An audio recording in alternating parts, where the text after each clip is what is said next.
Halo teman-teman, perkenalkan nama saya Sinta Aprilia-Sari, peserta Latsar CPNS Mahkamah Agung Angkatan 13 kelompok 4. Kali ini saya akan menjelaskan mengenai perilaku berakhlak, bagian kompeten dan harmonis. Yang pertama, kompeten. Kompetensi adalah deskripsi pengetahuan, keterampilan, dan perilaku yang diperlukan dalam melaksanakan tugas jabatan. Kompetensi menjadi faktor penting untuk mewujudkan pegawai profesional dan kompetitif. Sebagaimana gambar yang tertera, kompetensi merupakan perpaduan aspek pengetahuan, keterampilan, dan sikap yang terindikasikan dalam kemampuan dan perilaku seseorang sesuai tuntutan pekerjaan. Pengembangan kompetensi dapat dilakukan dengan pendekatan yang pertama klasikal, yang kedua non-klasikal. Setiap ASN perlu berperilaku sesuai nilai kompeten. Yang pertama, meningkatkan kompetensi diri untuk menjawab tantangan yang selalu berubah. Yang kedua, membantu orang lain belajar. Yang ketiga, melaksanakan tugas dengan kualitas terbaik. Sesuai peraturan Menteri Pan-RB nomor 38 tahun 2017 tentang standar kompetensi ASN, kompetensi meliputi yang pertama kompetensi teknis, yang kedua kompetensi manajerial, yang ketiga kompetensi sosial kultural. Untuk menentukan kebutuhan pelatihan ASN perlu dilakukan pemetaan kebutuhannya. Dalam menentukan kebutuhan pengembangan kompetensi pegawai dapat dilakukan dengan mengumpulkan data seperti dengan survei maupun focus group discussion.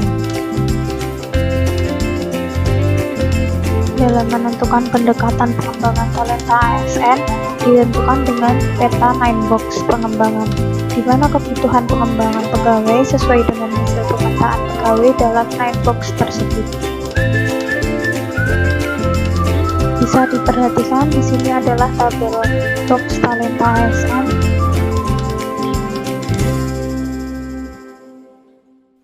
Pada nilai kompeten mempunyai kalimat afirmasi, yaitu terus belajar dan mengembangkan kapabilitas.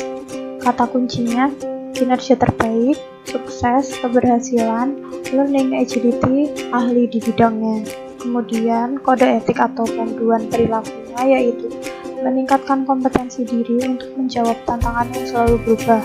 Yang kedua, membantu orang lain belajar. Yang ketiga, melaksanakan tugas dengan kualitas terbaik. Ini adalah contoh sikap perilaku kompeten seperti yang sudah kita pelajari di kelas. Kemudian nilai yang kedua adalah harmonis.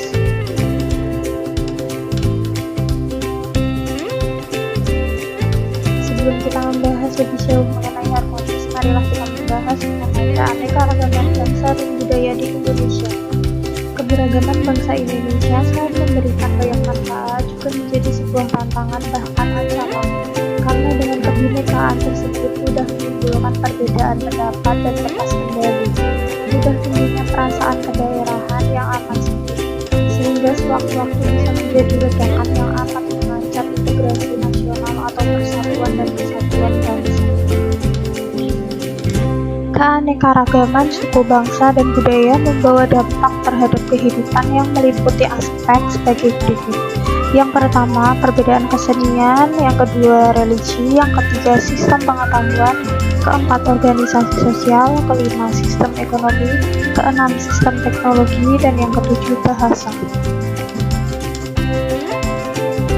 Kita sebagai warga negara Indonesia sudah tentu merasa bangga dan mencintai bangsa dan negara Indonesia. Tetapi kita tidak boleh memiliki semangat nasionalisme yang berlebihan atau sikap chauvinisme. Kita harus mengembangkan sikap saling menghormati, menghargai, dan bekerja sama dengan bangsa lain. Berikut beberapa potensi tantangan yang muncul dalam keanekaragaman. Yang pertama, tidak adanya persamaan pandangan antar kelompok, seperti perbedaan tujuan, cara melakukan sesuatu, dan sebagainya. Yang kedua, tindakan anggota masyarakat sudah tidak lagi sesuai dengan norma yang berlaku. Yang ketiga, terjadi proses disosiatif, yaitu proses yang mengarah pada persaingan tidak sehat, tindakan kontroversial, dan pertentangan. Yang keempat, adanya pertentangan norma-norma dalam masyarakat, sehingga menimbulkan kebingungan bagi masyarakat. Kemudian, beberapa manfaat yang muncul dalam keanekaragaman yaitu yang pertama, dapat mempererat tali persaudaraan. Yang kedua, menjadi aset wisata yang dapat menghasilkan pendapatan negara. Yang ketiga, memperkaya kebudayaan nasional. Yang keempat, dengan banyaknya wisatawan maka dapat menciptakan lapangan pekerjaan. Yang kelima, timbulnya rasa nasionalisme warga negara terhadap negara Indonesia. ASN dituntut dapat mengatasi permasalahan keberagaman, bahkan menjadi unsur perekat bangsa dalam menjaga keutuhan negara kesatuan Republik Indonesia. ASN harus bersikap profesional dan berintegritas dalam memberikan pelayanan, tidak boleh mengejar keuntungan pribadi atau instansinya, dan harus bersikap adil. Kemudian pengertian harmoni. Dalam bidang filsafat, harmoni adalah kerjasama antara berbagai faktor dengan sedemikian rupa sehingga faktor-faktor tersebut dapat menghasilkan suatu kesatuan yang luhur.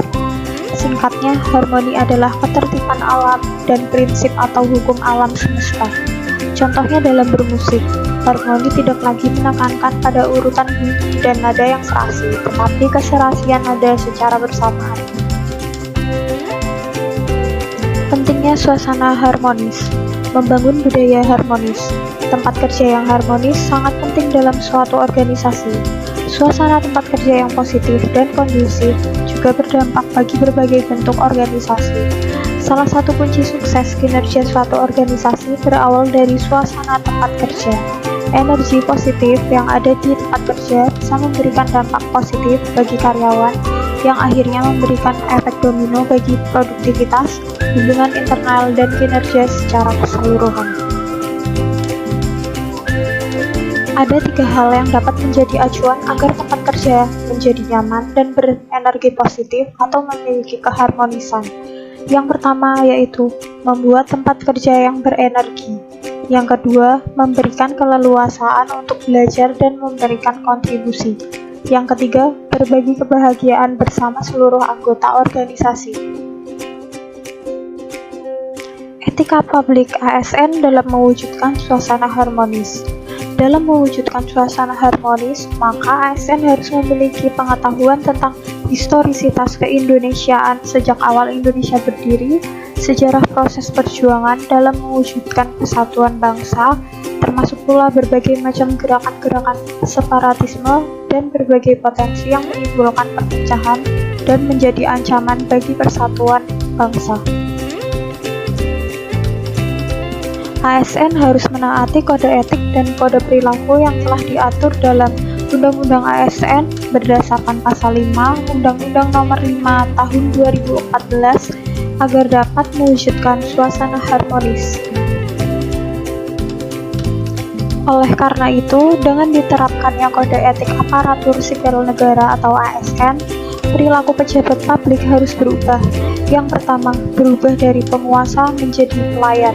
Yang kedua, berubah dari wewenang menjadi peranan. Yang ketiga, menyadari bahwa jabatan publik adalah amanah.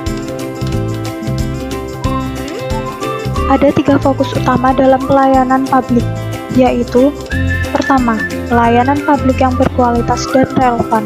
Yang kedua, sisi dimensi reflektif, ketika publik berfungsi sebagai bantuan dalam menimbang pilihan sarana kebijakan publik dan alat evaluasi. Yang ketiga, modalitas etika, menjembatani antara norma moral dan tindakan faktual. Kemudian, sikap perilaku ASN yang baik bisa ditunjukkan dengan yang pertama, toleransi, yang kedua, empati, yang ketiga, keterbukaan terhadap perbedaan. Kemudian pada nilai harmonis, memiliki kalimat afirmasi yaitu saling peduli dan menghargai perbedaan. Kata kunci yang ada yaitu peduli, perbedaan, dan selaras. Kode etik atau panduan perilakunya yaitu menghargai setiap orang apapun latar belakangnya, suka menolong orang lain, dan membangun lingkungan kerja yang kondusif. Berikut beberapa contoh sikap perilaku harmonis seperti yang sudah kita pelajari di kelas.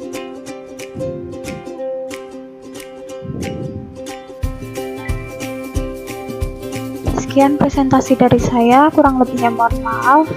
Assalamualaikum warahmatullahi wabarakatuh.